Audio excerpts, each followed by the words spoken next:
நல்லதே நடக்கும். ஓம் நம சிவாயும்.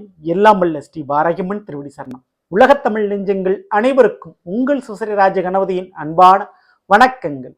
இன்றைய பதிவில் துலாம் ராசியில் பிறந்த நண்பர்களே, ஆறில் நடக்க போகும் அதிரடி மாற்றம். உங்களோட வாழ்க்கையில உங்களுக்கு இருக்கக்கூடிய கடனா இருக்கட்டும், நோயா இருக்கட்டும், எதிரிகளுடைய பிரச்சனையா இருக்கட்டும், நிச்சயம் விபரீத மாற்றங்கள் ஏற்பட போகுது. காரணம், ராகு மற்றும் சனிவனுடைய சேர்க்கை. அதனால் உருவாக போகும் மகா பனிஷா என்று சொல்லக்கூடிய பிசாசு யோகம். அந்த யோகத்தால் நடக்க போகும் நன்மை தீமை என இரண்டையுமே இன்றைய பதிவில் பார்க்க போறோம். நீங்க துலா ராசியில பிறந்திருந்தா தவறாமல் முழுமை அந்த பதிவினை பார்த்து பயன்பெற்றுக் கொள்ளுங்கள். மேலும் நம்மளுடைய சேனல்ல ஏற்கனவே துலாம் ராசியில பிறந்த உங்களுக்கு 2025 வருடத்தினுடைய புத்தாண்டு பலன்கள் பதிவிட்டாச்சு. பார்க்காதவங்க சேனல்ல போய் பாருங்க, கண்டிப்பா உங்களுக்கு யூஸ்ஃபுல்லா இருக்கும். மறக்காம நம்ம சேனலை சப்ஸ்கிரைப் பண்ணீங்க, கூட தர பெல் ஐகானை பிரஸ் பண்ணிட்டு பக்கத்துல ஒரு ஆல் என்ற ஆப்ஷனை தவறாமல் செலக்ட் வச்சுங்க. அவனதான் நான் பதிவிடக்கூடிய அடுத்தடுத்த பதிவுகள் உங்களுக்கு உடனுக்குடன் நோட்டிபிகேஷனாக வந்து சேரும்.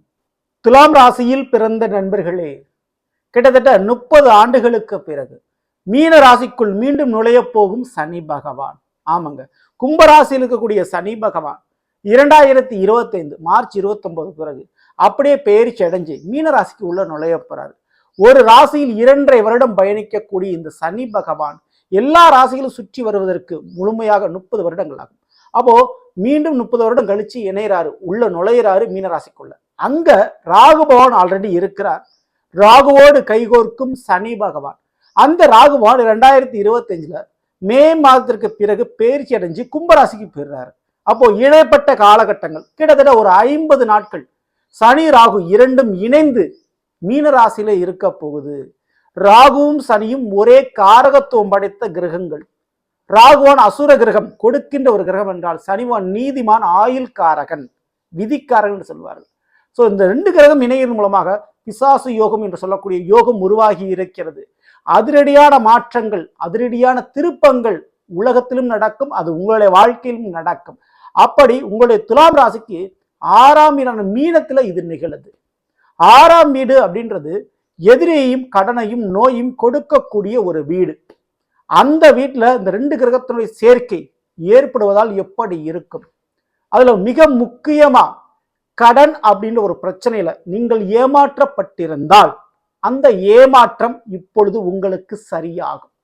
கடன் கொடுப்பது வாங்குவதில் சிக்கல் இருந்துச்சுன்னா, அல்லது நீங்க பணம் யாருக்கா நம்பி கொடுத்துருப்பீங்க, அந்த பணம் திருப்பி வராமல போயிருக்கும், அல்லது உங்களை ஏமாற்றி இருப்பார்கள். அப்படிப்பட்ட அந்த வராத பணத்தை வசூல் செய்து கொடுக்கும் இந்த 2 கிரகங்கள்.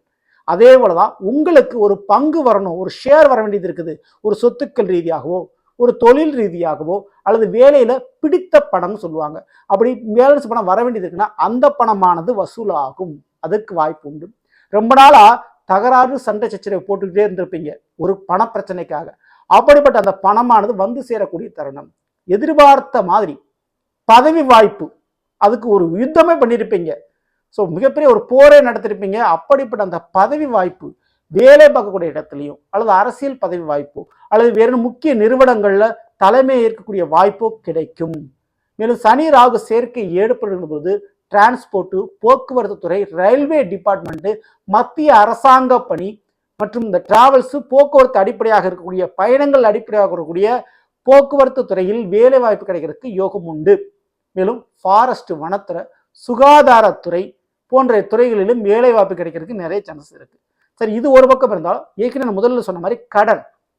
இப்போ புதிதாக ஏதாவது ஒரு கடன் வாங்குறீங்கன்னா ரொம்ப ரொம்ப கவனமா இருக்கணும். கடன் முடியக்கூடிய தருணம் இது. ஸோ இந்த நேரத்தில் புதுசாக கடன் வாங்கினா அந்த கடன் வளர்ந்து கொண்டே போவதற்கு வாய்ப்பு உண்டு. அப்போ கடன் வாங்குகிற விஷயத்துல கூடுதல் கவனத்தோடு இருக்கணும். கடன் தேவையில்லாத கடனை வாங்காமல் இருக்கிறது இந்த 50 நாட்களில் ரொம்ப ரொம்ப நல்லது. பழைய கணக்கு முடியும்.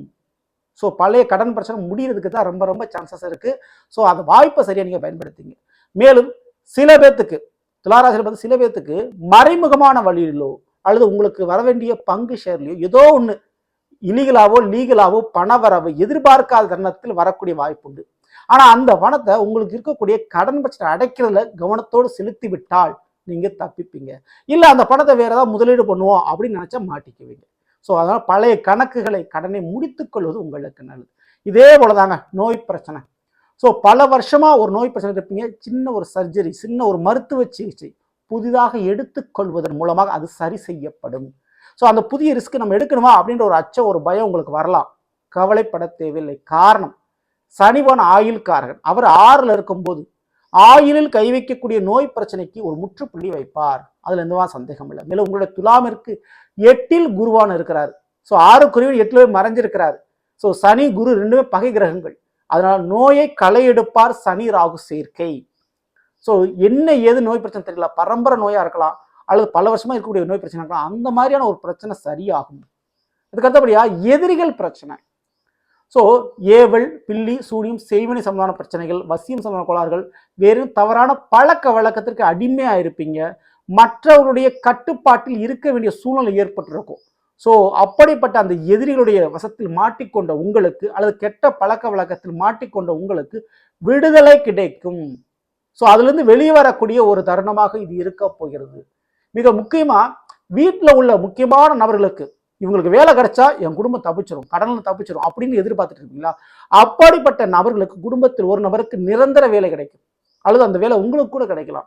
ஸோ வேலையில ஒரு முன்னேற்றம் இருந்தா, வேலையில ஒரு சம்பள உயர்வு இருந்தா, எதிர்பார்த்த மாதிரி ஒரு ப்ரொமோஷன் கிடைச்சா, எப்பா நான் கொஞ்சம் செட்டில் ஆயிடுவேன்ப்பா அப்படின்னு நினைக்கக்கூடிய துளாராசியில் பிறந்தவங்களுக்கு நீங்கள் அந்த எதிர்பார்த்த அந்த வேலையில் நடக்க வேண்டிய நல்லது நடந்தே தீரும். அது சனி ராகுனுடைய சேர்க்கை. ஸோ தொழிலில் இரக்கம் கருணை காட்டக்கூடாதுன்னு சொல்லுவாங்க. தொழில் விஷயத்துல வியாபாரம் ஒரு லாபத்தை நோக்கி, ஒரு கமிஷனை நோக்கி தான் போகணும்னு சொல்லுவாங்க. தொழிலில் இரக்கம் காட்டினால், கருணை காட்டினால் லாபம் பார்க்க முடியாதுன்னு சொல்லுவாங்க. அதை நீங்க இந்த காலகட்டத்தில் தெரிஞ்சிக்க வேண்டியது அவசியமா இருக்கு. அப்படி நீங்கள் இரக்கம் காட்டினால் ஏமாறக்கூடிய சூழல் உருவாகும். இதை தெளிவா நீங்க புரிஞ்சுக்கங்க. இப்போ சனி ராகு 6ல் இணைந்தால் மேலும் அதிரடியான ஒரு நன்மை இருக்கு. என்னன்னா, இந்த கார், வண்டி, வாகனம் வாங்கிறத தவிர்க்க நல்லது, புதுசா மாத்துறத தவிர்க்க நல்லது. ஆனா விற்கலாம். தங்க நகை, அடமானத்திற்கு போன தங்க நகை மீட்டெடுக்கக்கூடிய வாய்ப்புகள் உண்டு. தங்க நகை பிரச்சனை, கார் பிரச்சனை ஒரு முடிவுக்கு வரும். பிள்ளைகள் வழியில ஒரு வேலை விஷயத்த, ஒரு கல்யாணத்தை, ஏதாவது ஒரு விஷயத்த பிள்ளைகள் நீங்க எதிர்பார்க்கணும், அது நடக்க போகுது. அடங்காத பிள்ளைகள், உங்களை புரிந்து கொள்ளாத பிள்ளைகள், பிள்ளைகளால் ஏதாவது ஒரு மனக்குறை இருக்குன்னா அந்த குறை சரியாகும். பிள்ளைகளால் நினைச்சு மன வருத்தப்பட்டக்கூடிய அந்த ஒரு காரியம் மாறும். ஸோ பிள்ளைகளுடைய காரியங்கள் பலவாறு மாறி, அதனால் நிம்மதி சந்தோஷம் உங்களுக்கு கிடைக்க போது, அது எந்த விதமான மாற்று கருத்தும் இல்லை. நான் ஏற்கனவே முதல்ல சொன்ன மாதிரி 3 விஷயம், எதிரி, கடன், நோய், இந்த 3லும் மிகப்பெரிய மாற்றம் உண்டு, அதிரடியான மாற்றம் உண்டு. ஸோ முடிக்கக்கூடிய காலகட்டம். அதனாலேயே வம்பு, வழக்கு, கோர்ட்டு கேஸ் பிரச்சனைலாம் முடியும். நீங்க புதுசாக தொடங்காமல் இருந்தால் உங்களுக்கு நல்லது. சரிங்களா? ஸோ எல்லாமே சுமூகமாக முடியக்கூடிய காலகட்டத்தை சரியா பயன்படுத்திங்க. நீங்கள் செய்ய வேண்டிய ஒரே ஒரு விஷயம், இந்த சனி ராகு சேர்க்கை 6ல் நடக்கிறதுனால கண்டிப்பா வேலை பார்க்கக்கூடிய இடத்துல, அல்லது மிக முக்கியமா தெய்வ வழிபாடுகள் செய்யக்கூடிய இடத்துல, மற்றும் நீங்க சேவை ஏதாவது செய்யறீங்கன்னா அந்த இடத்துல இருக்கக்கூடிய ஊனமானவர்களுக்கு, கணவனை இழந்தவர்களுக்கு, அல்லது மனைவி இல்லாமல் இருப்பவர்களுக்கு, அப்படிப்பட்டவர்களுக்கு உங்களால் முடிஞ்ச உதவிகள் செய்ய, அது ரொம்ப ரொம்ப உங்களுக்கு நல்லது. மேலும் வேற்று மொழி பேசக்கூடியவர்கள் அல்லது வாய் பேச முடியாதவர்கள், அவர்களுக்கு உங்களால் முடிந்த உணவு தானம் செய்வது ரொம்ப ரொம்ப உங்களுக்கு நல்லது. சனி ராகு சேர்க்கை ஏற்பட வரும் பொழுது கால பைரவருடைய வழிபாடு உங்களுக்கு பல விதத்தில் கை கொடுத்து காப்பாற்றும். குறிப்பிட்ட அஷ்டமி திதி என்றோ திங்கட்கிழமை மாலை 6 மணிக்கு மேலோ கால பைரவருடைய வழிபாடு உங்களுடைய வாழ்க்கையில் நடக்கப் போகும் மாற்றத்தை ஏற்றமாக மாற்றி கொடுக்கும். அதனால் அந்த வழிபாடை தவறாம நீங்க பண்ணிக்கணும். ஸோ நல்லது, நாம் இன்றைய பதில் துலாம் ராசியில் பிறந்தவர்களுக்குரிய பலனை பற்றி பார்த்து நிச்சயமா உங்களுக்கு பயன்படுத்த பிடிச்சிருந்த நண்பர்களுக்கும் உறவினர்களுக்கும் மறக்காமல் ஷேர் செய்யுங்கள். இதுவரை நம்மளுடைய சேனலை சப்ஸ்கிரைப் பண்ணாமல் சப்ஸ்கிரைப் பண்ணீங்க, கூட தர பெல் ஐகானை பிரஸ் பண்ணிட்டு பக்கத்தில் ஒரு ஆளுன்ற வசதி தவறாமல் செலக்ட் பண்ணிச்சுங்க. மேலும் அடுத்தது நிற்போம். நன்றி, வணக்கம், நல்லதே நடக்கும். ஓம் நம சிவாயம். எல்லாம் உள்ள ஸ்ரீ வாராகியம்மன் திருவடி சரணம்.